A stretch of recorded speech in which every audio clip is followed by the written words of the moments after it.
1장에는 이제 욥이라고 하는 인물이 어떤 인물에 대한 인물인지가 소개가 되고요. 또 천상에서 하나님과 그 사단과의 그런 대화가 나오게 됩니다. 이후에 2장에서는 욥이 어마어마한 고난을 당하게 됩니다. 가족을 잃게 되고 자녀들을 특별히 잃게 되고 모든 재산을 잃게 되어집니다. 그리고 심지어 건강까지 잃게 되는 상황을 보게 되고요. 욥기 3장의 말씀, 어제까지 살펴본 말씀을 보시면은 3장에서 드디어 욥이 탄식하며 차라리 내가 죽는 게 낫겠다 이렇게 고백을 하기도 하고요. 또 자기가 태어난 그 날을 저주하기까지 이르게 됩니다. 오늘부터 시작되는 4장의 말씀은 이제 그 욥의 새 친구와 욥과의 대화가 시작이 됩니다. 욥기는 총 42장까지 있는 비교적 긴 성경 가운데 하나인데요. 42장 가운데에 대단히 많은 부분이 이 욥과 욥의 새 친구의 논쟁이 주를 이루게 됩니다. 욥이 3장에서 자신의 처지를 한탄했다, 그렇게 말씀을 드렸는데요. 그것을 본 그 친구들이 욥에게 말을 하기 시작합니다. 우선 먼저 엘리바스라고 하는 그 세 친구 중에 한 명이 4장과 5장에 걸쳐서 욥에게 이야기를 하게 되고요. 이후 6장, 7장에서는 욥이 그 말에 대한 대답을 하게 되고, 이후에 다른 친구 빌닷이라는 친구와 또 소발이라고 하는 친구와 함께 주고받고 하는 이야기들이 계속해서 진행이 되게 되어집니다. 그런데 우리가 꼭 기억해야 될 것은 바로 욥기 1장 1절의 말씀입니다. 1장 1절은 이렇게 시작을 합니다. 우스 땅에 욥이라 불리는 사람이 있었는데 그 사람은 온전하고 정직하여 하나님을 경외하며 악에서 떠난 자더라. 저는 이 1장 1절의 말씀이 욥이라고 하는 사람을 함축해서 이야기를 하고 있는데요. 이것이 이 전체 욥기서를 시작하는 말씀인가 동시에 저는 이것이 어찌 보면 결론적인 말씀이라고 생각이 되어집니다. 왜냐하면 욥이라고 하는 사람은 하나님이 보시기에도 온전하였고 정직하였고 또한 하나님을 경외하여서 악을 떠난 사람이었더라라고 하는 이 대전제가 변함없이 끝까지 간다라고 하는 것입니다. 그러나 그가 큰 고통을 경험하게 되면서 그에 대한 반응을 보이게 되고, 거기서 이제 친구들이 그거에 대해서 공격을 하고 논쟁을 하게 되는 이야기를 볼 수가 있습니다. 오늘도 엘리바스라고 하는 사람은 아마도 그 당시에 있었던 많은 지혜자 중에 하나라고 생각이 되어집니다. 그의 말을 하나하나씩 들어보게 되면은 전혀 틀린 말이 없는 것처럼, 매우 또한 도덕적으로는 옳은 말처럼 들리지만 그 안에 아주 잘못된 부분이 있다라는 것을 우리가 발견을 하고 있습니다. 지금부터 살펴보게 될 4장 전반부에 나오는 이 엘리바스가 하는 말, 그 핵심 내용이 무엇이냐면 바로 뿌린 대로 거둔다라는 것입니다. 이 세상의 모든 일들이 뿌린 대로 거두게 되는데, 욥 당신이 이런 고통을 경험하게 되고 당신이 이렇게 거의 망하게 된 상황을 보니까 당신이 잘못된 것을 뿌린 것이 분명합니다, 이렇게 판단을 하고 있는데, 그것이 옳은 이야기가 아니라는 것을 오늘 함께 살펴보기를 원합니다. 우선 7절과 8절의 말씀을 보시면은 이 엘리바스라고 하는 사람이 어떤 생각을 가지고 욥에게 이야기하고 있는지 먼저 7절 한번 살펴보도록 하겠습니다. 욥에게 이렇게 이야기합니다. 생각하여 보라, 죄 없이 망한 자가 누구인가? 정직한 자의 끊어짐이 어디 있는가? 이렇게 이야기를 합니다. 즉 이 엘리바스가 하는 이야기는 무엇이냐면요, 그동안 죄 없이 망한 사람은 한 명도 없다라고 주장을 하고 있고요. 정직한 사람, 즉 하나님 앞에 정직한 사람은 절대로 당신처럼 이렇게 끊어지지 않습니다. 반대로 말하면 당신이 끊어진 이유는 당신이 하나님 앞에 죄를 지었기 때문에, 즉 정직하지 않았기 때문에 라고 이야기를 합니다. 여기서 이야기한 정직하다라고 하는 표현은 이제 히브리어로 야사르라고 하는 단어인데요. 이 단어는 1장 1절에 나온 그 단어와 마찬가지입니다. 같은 단어가 사용되었습니다. 1장 1절에서도 욥이 하나님 앞에 정직하였고 하나님 앞에 경외하였다, 이렇게 이야기를 하고 있는데요. 근데 이것을 정면으로 반박하고 있는 것이 엘리바스의 그런 태도라고 하는 것입니다. 8절의 말씀을 보시면은 더 직접적으로 그 말을 또 풀어나가는데요. 엘리바스가 이야기하기를 내가 보건대 악을 밭갈고 독을 뿌리는 자는 그대로 거두니라, 이렇게 이야기를 하고 있습니다. 내가 보건대라고 하는 것이 뭐냐면 내가 그동안 보아왔는데 나의 경험을 통해서 봤을 때에 악을 밭갈고 독을 뿌리는 사람이 그대로 그 악을 거두고 독을 거두더라. 그러니까 즉 욥 당신이 그동안에 겉으로는 잘 행동하는 것처럼 하나님 앞에 올바른 사람처럼 보였지만 악을 갈았고 또한 독을 뿌렸기 때문에 그것이 당신이 지금 그것을 거두고 있는 것입니다 라고 이야기를 하고 있습니다. 엘리바스의 이런 주장을 들으시니까 여러분 어떠신가요? 많은 부분 공감이 되시나요? 아니면 저건 아닌데 라고 하는 생각이 드시나요? 엘리바스가 여기서 잘못하고 있는 것은 바로 그가 눈에 보이는 것만으로 모든 것을 판단하고 있다라고 하는 것입니다. 그러나 우리가 살고 있는 이 세상이 과연 우리가 보고 있는 눈으로 보고 있는 것으로 모든 것이 판단이 가능할까 한번 생각해 보기를 원합니다. 엘리바스는 철저하게 자신이 보아왔던 욥 그리고 자신이 지금 보고 있는 욥을 통하여서 욥이라고 하는 사람을 판단하고 있습니다.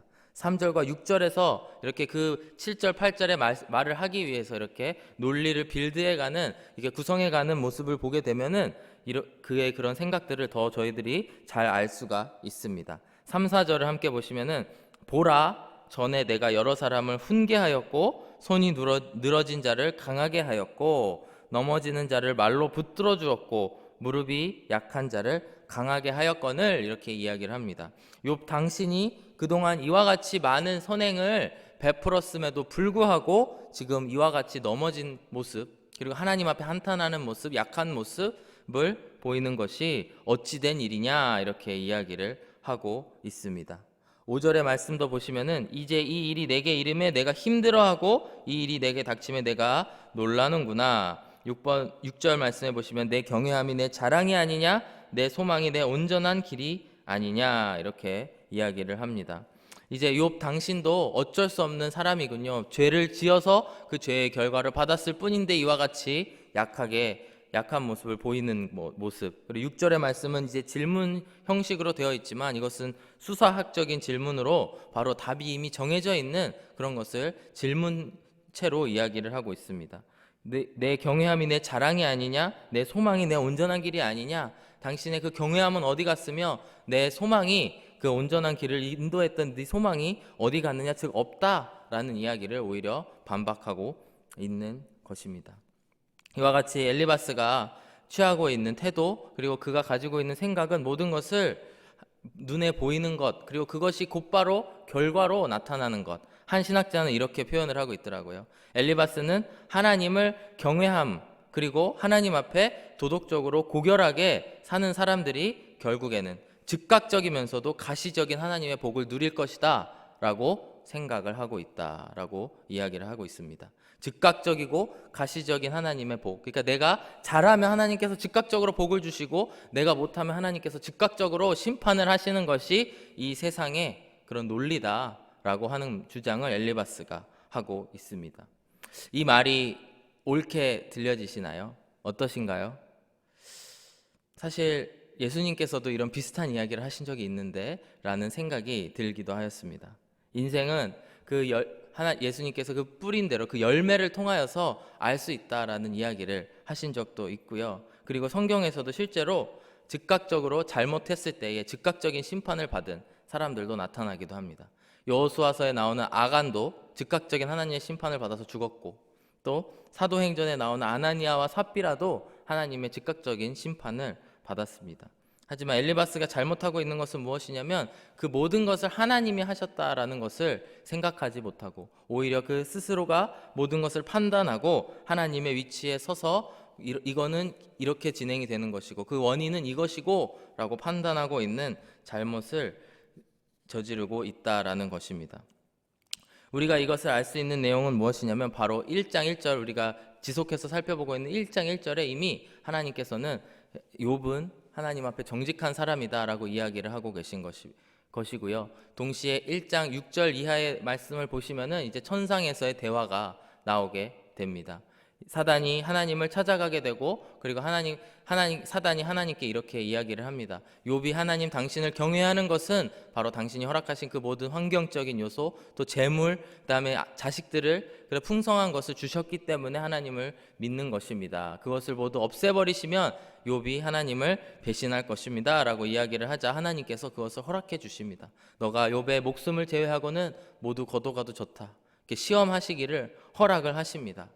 엘리바스의 입장에서 봤을 때에 과연 하나님과 사단의 그런 이야기, 그리고 궁극적으로 하나님께서 영광을 받으시기 위해서 이 모든 것을 허락하셨다라는 것을 상상이나 할 수 있었을까요? 엘리바스는 자기의 눈으로 보이는 그것을 통하여서 모든 것을 판단하는 우를 범했다라고 하는 것입니다. 우리도 살아가면서 참 눈에 보이는 것에 현혹되고, 또 눈에 보이는 것으로 모든 것을 판단하기가 쉬운 것 같습니다.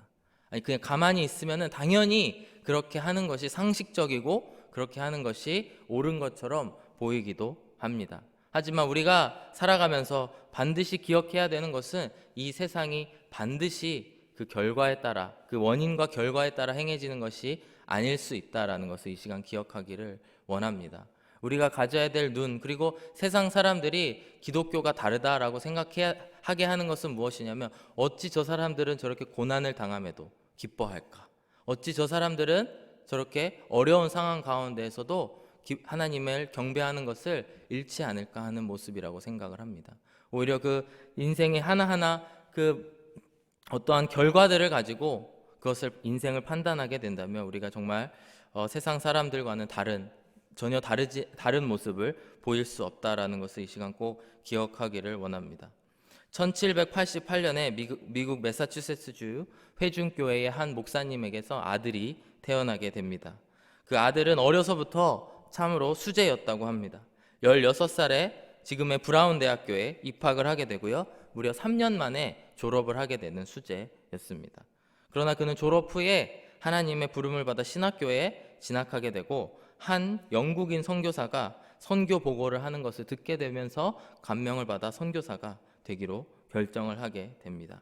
그가 바로 최초의 미국에서 해외로 파송한 선교사, 그리고 최초의 침례교 선교사로 기록되어 있는 아도니람 저슨이라고 하는 저슨 선교사의 이야기입니다. 그는 이제 선교의 마음을 하나님께서 부어주셔서 인도로 향하게 됩니다. 인도로 향하게 된 이유는 그가 인도에서 선교하고 있는 윌리엄 캐리를 동경하였고 그의 영향을 많이 받아서 그 사역을 도우러 가야 되겠다 생각하고 떠나게 됩니다. 하지만 당시에 인도의 여러 정치적인 그런 상황 때문에, 문제 때문에 인도에는 입국도 하지 못하게 되어집니다. 어찌 보면 세상적으로 봤을 때는 그의 계획이 처음으로 실패하게 된 것입니다. 그래서 그는 그의 뱃머리를 돌려서 당시에는 선교사가 아무도 없었던 미얀마의 양곤 지역으로 가게 되는데요. 그곳에서 이제 평생을 카렌족이라고 하는 민족을 선교하며 헌신하게 되는, 그것이 아도니람 저슨 선교사의 일생입니다. 그가 미얀마 땅에서 선교를 시작하고 첫 신자에게 침례를 베풀기까지 무려 6년이라고 하는 비교적 긴 시간이 걸리게 됩니다. 어찌 보면 눈에 보이는 열매가 그렇게 막 넘쳐났다라고 이야기하기에는 쉽지 않은 그 기간과 숫자입니다. 심지어 미얀마와 영국 간의 전쟁이 터지자 영국 스파이로 몰려서 1년 6개월간 감옥에 갇히게 되기도 하고요. 더 슬픈 것은 그 1년 6개월 감옥에 갇히는 사이에 그의 아내와 딸이 병에 걸려서 죽고 맙니다. 이와 같이 사별로 인해서 우울증이 걸리게 되고 2년의 시간을 보내고 다시 회복해서 재혼을 하게 되고 다시 미얀마로 돌아오게 되지만, 그가 선교비를 얻기 위해서 미국으로 잠시 다녀오는 사이에 재혼한 두 번째 아내도 병에 걸려 죽고 맙니다. 그리고 이 선교사는 미얀마로 돌아가서 다시 선교 활동을 하게 되지만, 또 그 기간을 통해서 얻은 병을 고치려고 미국으로 가던 중 그 배가 가라앉아서 벵골 만에 영원히 수장되고 맙니다. 우리가 엘리바스의 눈으로만 보았을 때에는 이 선교사가 과연 성공한 선교사일까요? 아마 저 저주받은 인생, 저 실패한 인생, 이 세상에서는 절대로 성공하지 못한 인생이라고 손가락질 할 수도 있을 것입니다.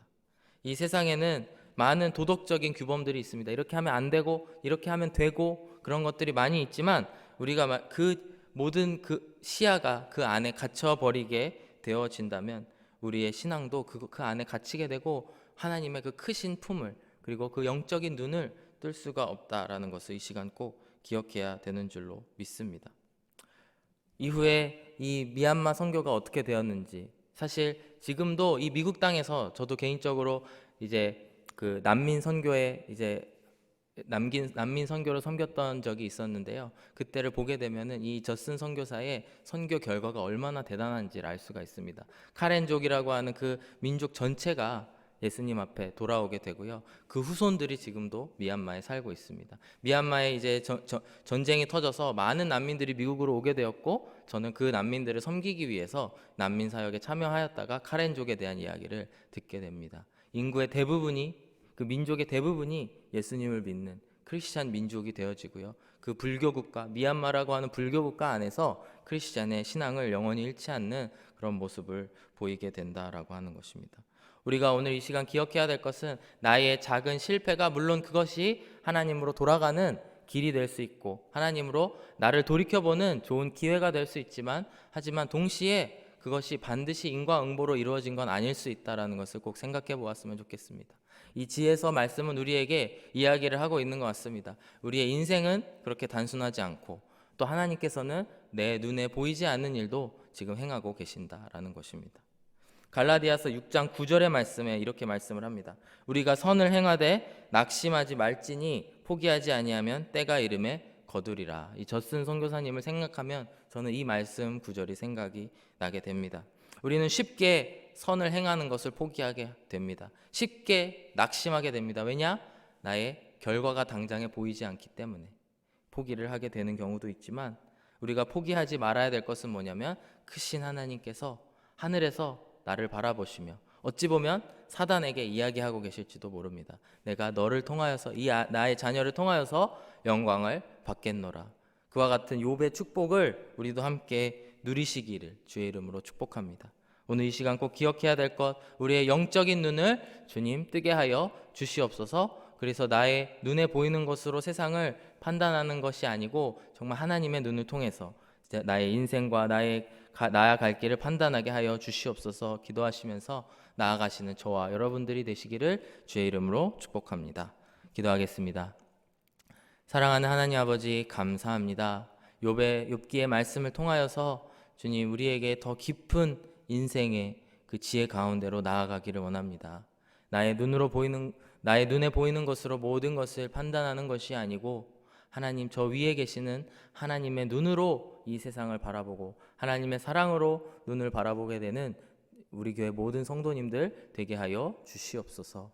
감사드리며 예수 그리스도의 이름으로 기도드렸습니다. 아멘.